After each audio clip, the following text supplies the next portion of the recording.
দেখুন, আস্থা অনাস্থা সেটা জনগণের সিদ্ধান্ত নেবে। যদি সরকার চেয়ে থাকে একদিনে যদি আওয়ামী লীগ নিষিদ্ধ হতে পারে, জাতীয় পার্টিও একদিন নিষিদ্ধ হতে পারে। সরকার তো আজ পর্যন্ত কোনো ধরনের স্টেপ নেয় নাই যে জাতীয় পার্টিকে নিষিদ্ধ করার জন্য। যে এর আগের দিন বলা হয়েছে নো মোর মিলিটারি, ব্যারাকে যাও মিলিটারি, আর এর একদিন পরে বলা হয়েছে যে কেন ক্যান্টনমেন্ট থেকে আসতে লেট হলো। আমাদের এমন কোনো উপদেষ্টা দরকার নেই যে উপদেষ্টা পোস্ট করে আবার ডিলিট করে দেয়। গত কয়েকদিন আগে যে অনিবার্য ঘটনাটা হয়েছে, নুরুল হক নুরুর উপর যে হামলাটা হয়েছে, এই হামলাটা একটা অনাকাঙ্ক্ষিত এবং খুবই দুঃখজনক এবং ন্যাক্কারজনক। তবে এই ঘটনার প্রেক্ষিতে আমাদের জনগণের মনে একজন রাজনীতিবিদ হিসাবে কিছু প্রশ্ন আসে যে এই হামলা কার মদতে হয়েছে এবং কারা সেটার মদতদাতা। এখানে আইনশৃঙ্খলা রক্ষাকারী বাহিনী, ওনারা রক্ষক আমাদের জনগণের, আমাদের রাজনীতিবিদদের রক্ষক। রাজনীতিবিদদের উপর যদি এভাবেই হামলা করা হয় তাহলে জনগণের আস্থা কমে যাবে এবং বাংলাদেশ একটি আনস্টেবল সিচুয়েশনে পড়বে। তো এই হামলার আমি তীব্র নিন্দা এবং প্রতিবাদ জানাই এবং ভবিষ্যতে যাতে কোনো ধরনের এ ধরনের অনভিপ্রেত ঘটনা না ঘটে সেজন্য আইনশৃঙ্খলা রক্ষাকারী বাহিনীকে যথেষ্ট সতর্কতার সহিত তাদের দায়িত্ব পালন করতে হবে। দেখুন, আস্থা অনাস্থা সেটা জনগণের সিদ্ধান্ত নেবে।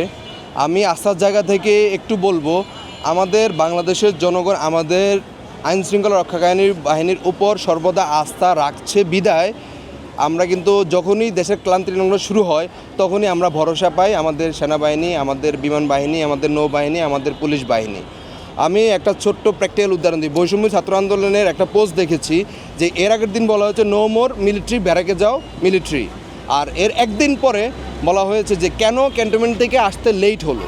তাহলে আমাদের যদি আস্থার জায়গা না থাকতো, আমাদের সেনাবাহিনী যদি সেই আস্থার জায়গা না থাকতো, তাহলে সেই একদিন আগের স্টেটমেন্ট পরিবর্তন হতো না। তো সে জায়গায় বলি যে হলো মানুষ ভুল ত্রুটির ঊর্ধ্বে না, মানুষের ভুল ত্রুটি থাকতেই পারে। তো সেই জায়গা থেকে সেই ভুলটাকে শুধরে কিভাবে আমাদের দেশের জনগণ, আমাদের ফোর্সেসগুলো আস্থার জায়গাটা নিয়ে আসতে পারে, আস্থা স্থাপন করতে পারে, সেই লক্ষ্যে আমাদের সম্মানিত সেনাবাহিনী প্রধান উনি নিজে সেটা দায়িত্ব নিয়ে কাজ করে যাচ্ছে। যদিও কিছু প্রতিবন্ধকতা দেখতে পাচ্ছি, বিভিন্ন সময় দেখা যাচ্ছে যে হলো আমাদের বিশেষ করে প্রতিরক্ষা মন্ত্রণালয়ের সাথে যে কোঅর্ডিনেশন হচ্ছে, সেই কোঅর্ডিনেশনটা যথেষ্ট প্রপারলি হচ্ছে না। সেটার মেকানিজম, ইন্টারনাল যে মেকানিজম, সেই মেকানিজমটা কেন হচ্ছে না এটা প্রতিরক্ষা মন্ত্রণালয় থেকে ক্লিয়ার করা হোক। কারণ আমাদের প্রতিরক্ষা মন্ত্রণালয় আমাদের সার্বভৌমত্ব রক্ষার মেন দায়িত্বে আছে, কারণ আমাদের যে মিলিটারি সেটা কিন্তু প্রতিরক্ষা মন্ত্রণালয়ের আন্ডারে। তো আমাদের প্রতিরক্ষা মন্ত্রণালয় যদি ভঙ্গুর অবস্থা থাকে তাহলে আমাদের সার্বভৌমত্ব ভঙ্গুর অবস্থা থাকবে।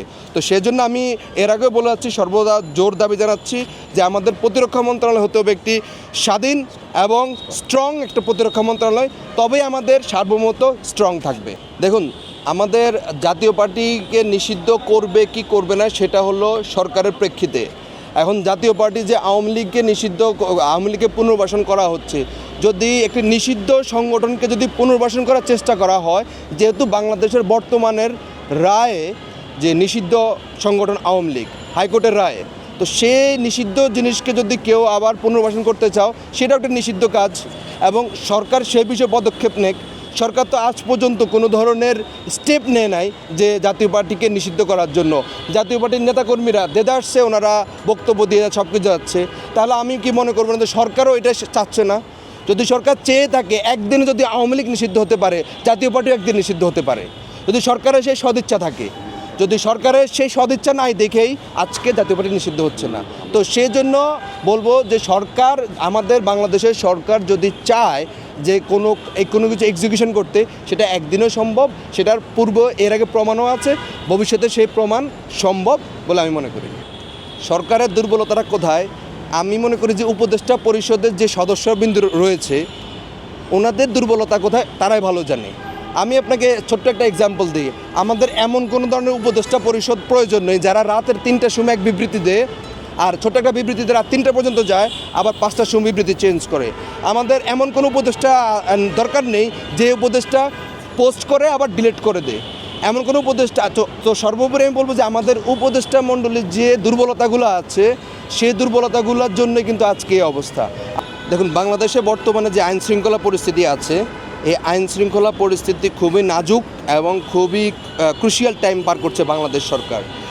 তো সে জায়গা থেকে আমি বলবো আজকে আইনশৃঙ্খলা পরিস্থিতি অবনতির পিছনে আমি সম্পূর্ণ আমার স্বরাষ্ট্র মন্ত্রণালয় এবং আইন মন্ত্রণালয়কে আমি দায়ী করব। আপনি দেখেন এর আগে যে হত্যাকাণ্ডগুলো হয়েছে, এর আগে যে আইন শৃঙ্খলার অবনতি যে ঘটনাগুলো হয়েছে, সেগুলো যদি সুষ্ঠু বিচার হতো এবং অপরাধীরা যদি গ্রেপ্তার হতো, তাহলে আজকে এ ধরনের ঘটনা ঘটতো না।